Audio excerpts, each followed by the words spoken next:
கதை ஒன்று சொல்லுங்கள் அத்தா.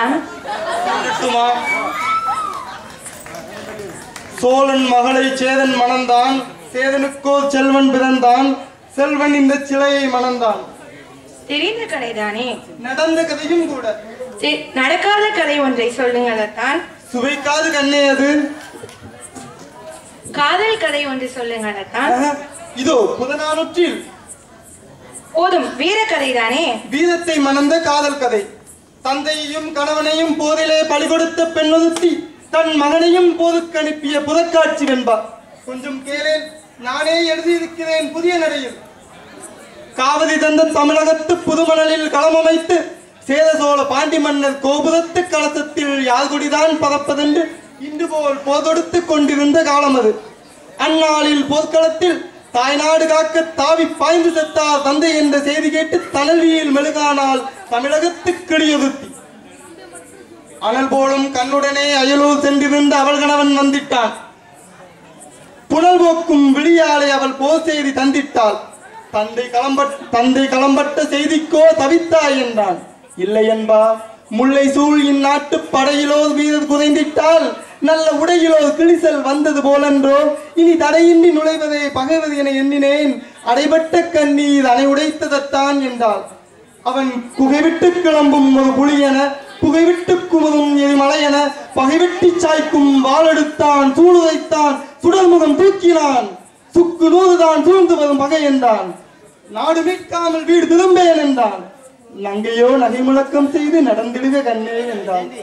திரும்பி வருவேனோ இல்லையோ, இதற்கும் இப்போதே ஒரு முத்தம் இந்தா திரும்பு என்றான். கொடுத்தான், பின் தொடுத்தான் பகைவர் மீது வானம். போர் போர் போதனவை முழங்கிற்று முரசொலி. பாவந்த பைங்கிளியின் உரிமையாளன் பகைவர் மீது பாய்ந்து கொள்ளும் வீரம் பாவந்து பட்டாளத்து தோழரெல்லாம் வியந்து வைத்தனர்.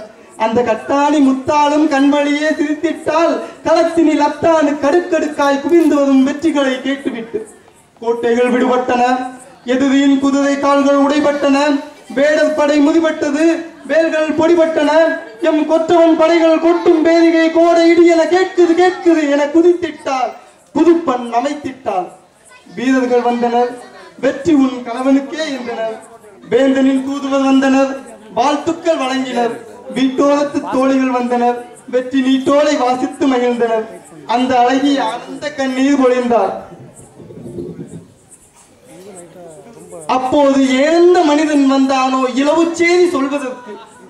என்னதுமை பெண்பாவாய், கண்ணல்ல கலங்காதே, களச்செய்தி கடைசி செய்தி கேளென்றான்.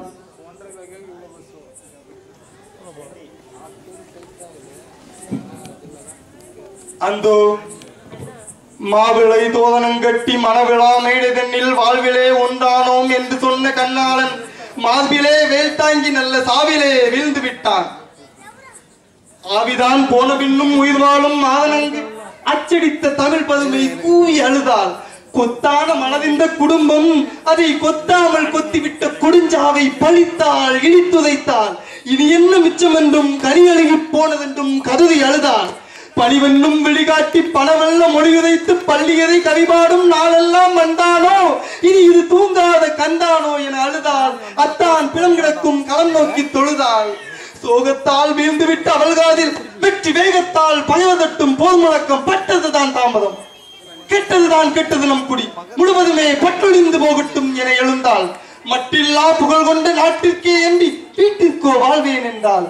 வட்டிலினால் நாளி பார்க்கும் விதம் கண்ட தமிழ்நாட்டு மாதரசி தொட்டிலே இட்டு தான் வளர்த்த தூய செல்வன் நட்டியின்றி கல்வி கற்க ஆழமதத்தடி ஆசானிடம் சென்றிருக்கும் நினைவு கொண்டால் அங்கு சென்றாள். அம்மா என பாய்ந்தான் அழகுமிகு மழலை மொழி அன்பு தங்கம். அப்பா தாத்தா ஊர் திரும்பினாரோ என்றான். திரும்பி வந்து சாவூர் சென்று விட்டார்.